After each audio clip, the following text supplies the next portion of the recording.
de los autónomos que pidieron ayudas en el COVID han tenido que devolverlas, según dice el Gobierno.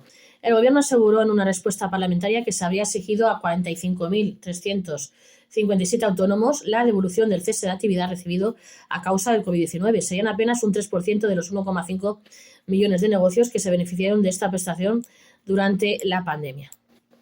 Alrededor de 45.000 autónomos se habrían visto finalmente obligados a reintegrar las ayudas por cese de actividad que percibieron entre 2020 y 2022 a causa de la pandemia y el decreto de estado de alarma.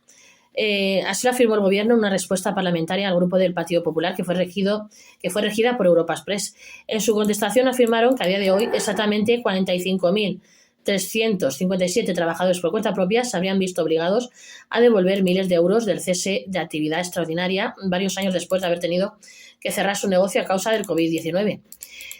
Las mutuas, bajo la orden de la Seguridad Social y distintas entidades fiscalizadoras, tuvieron que cumplir con el encargo de revisar si las prestaciones que se concedieron provisionalmente por el coronavirus se ceñían a las normas establecidas en aquel entonces por los distintos reales decretos que aprobó el Gobierno. Estos requisitos iban desde algunas cuestiones genéricas, como estar dado de alta en el RETA y al corriente de pago de cotizaciones, hasta haber sufrido una caída de ingresos superior al 50% o al 75% respecto del trimestre anterior.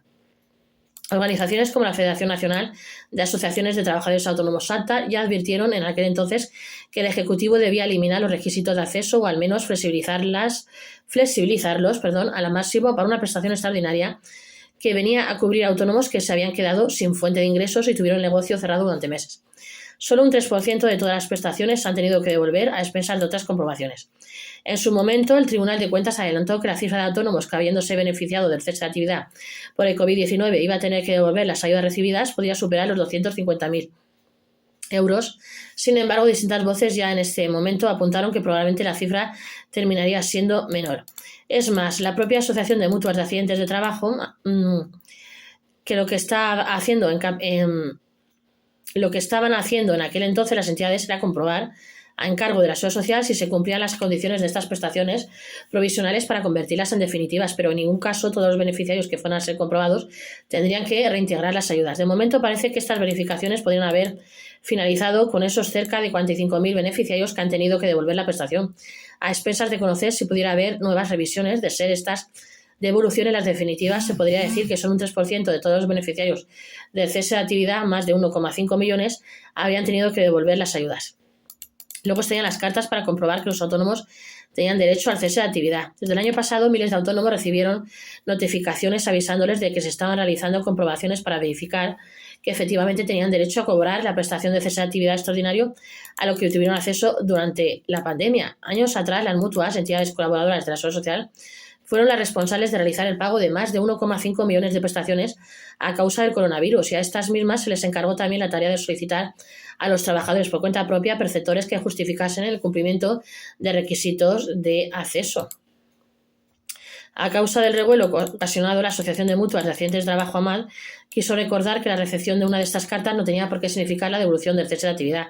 Es más, en la mayoría de los casos únicamente se solicitaba documentación para acreditar el derecho a dicha prestación. Es decir, en estos escritos se les pedía que aportasen toda la documentación acreditativa que no hubieran aportado en su momento, pero en ningún caso suponían la reclamación de una deuda. El sentido de estas revisiones a posteriori viene dado por la concesión de muchas de estas prestaciones de forma provisional, sin verificación previa, ya que en ese momento, si el autónomo no disponía de los papeles necesarios, era suficiente confirmar una declaración responsable asegurando que cumplía requisitos. Hay que recordar que la Federación Nacional de Asociaciones de Trabajadores Autónomos SATA ya avisó en reiteradas ocasiones que la norma que regula estas ayudas adolecía de errores que impedían el acceso de los autónomos o bien complicaban su justificación, como por ejemplo la acreditación de una previsión de caída de facturación o de beneficios sobre un trimestre que todavía no había concluido, por lo que el autónomo no podía saber a ciencia cierta si iba a cumplir o no con las condiciones. Ahora lo que ha ocurrido es que, tras realizar las comprobaciones pertinentes, se ha solicitado la devolución de la prestación a los autónomos que finalmente no cumplían con los requisitos. Afortunadamente, a más del 95% se les ha reconocido la prestación de forma definitiva. No olvidéis de suscribiros para este y otros temas a este vuestro canal Gestory YouTube. Suscribirse.